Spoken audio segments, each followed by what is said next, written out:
Good morning, students. Students, we have completed the chapter magnet. We discussed all the topics from the chapter, and now today I'm going to explain the exercises of the chapter. Exercise A is fill in the blanks. Question number 1. The materials which do not get attracted towards a magnet are called. As you know that students, they are known as non-magnetic material. So we will write non-magnetic materials in the blank. Question number 2. The bar magnet is an example of a dash magnet. It is a man-made magnet, so we will write man-made in the blank. Question number 3. Even the smallest piece of a bar magnet has two poles. As you know that even the smallest part of a magnet, a bar magnet, must have two poles. So we will write poles in this blank. Question number 4. Earth has its magnetic dash towards its geographical south pole. As you know that the geographical south pole of the earth has magnetic north pole. So we will write magnetic north in the blank. Now question number 5. Magnets have been used for dash purposes. Magnets have been used for directive purposes. So we will write directive in the blank. Now exercise B, in which we have to write true or false for the given statements. Statement number 1 is naturally occurring magnets are called lodestones. Yes, they are known as lodestones, so we will write true in the box. Now, question number 2, an aluminium foil would get attracted by a magnet. No, aluminium foil do not get attracted by a magnet because it is a non-magnetic material. So, the statement is not correct. We will write false. Bar magnets have a north-seeking pole as well as a south-seeking pole. Yes, it has both the poles, so we will write true in the box. Two magnetic poles of the same kind attract each other. No, they repel each other. So this statement is wrong. We will write false in the box.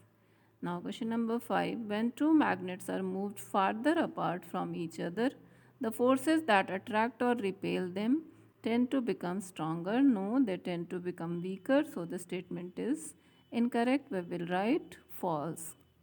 Now exercise C, in which we have to take the correct option. The magnetic material that was discovered first of all is lodestone. So third option lodestone is correct. Question number 2, a magnet can attract an iron nail.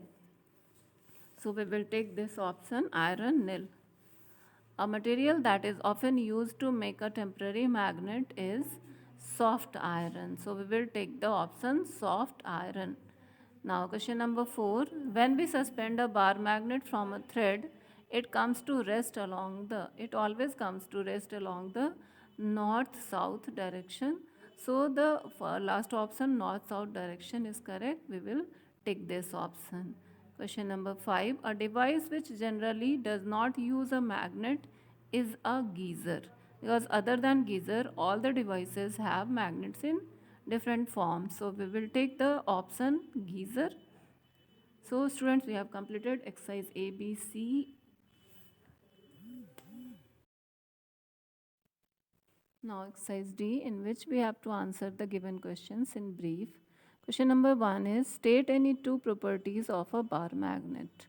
The two properties of a bar magnet are attractive properties and directive properties. There are four properties, you have to write two.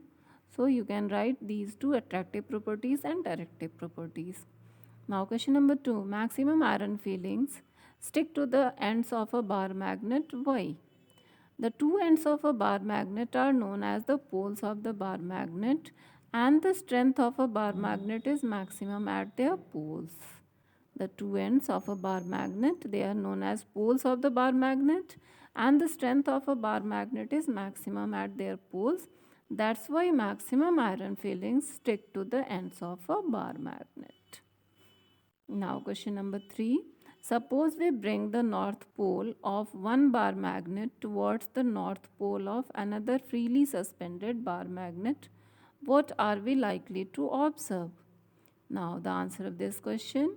When we bring the north pole of one bar magnet towards the north pole of another freely suspended bar magnet, then there will be repulsion between the bar magnets because like poles always repel each other. Next question is question number 4. Two magnets X and Y are placed as shown in the diagram. It is observed that magnet X floats above magnet Y.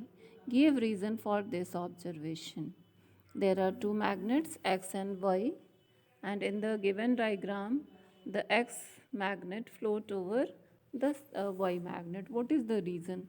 Magnet X floats over magnet Y because the like poles of these two magnets are in the same direction, so there is repulsion between the magnets. That means the repulsion between these two magnets is the reason of the floating of magnet X over magnet Y. Now, question number 5. You are given a knitting needle made of steel. How can you make it into a magnet?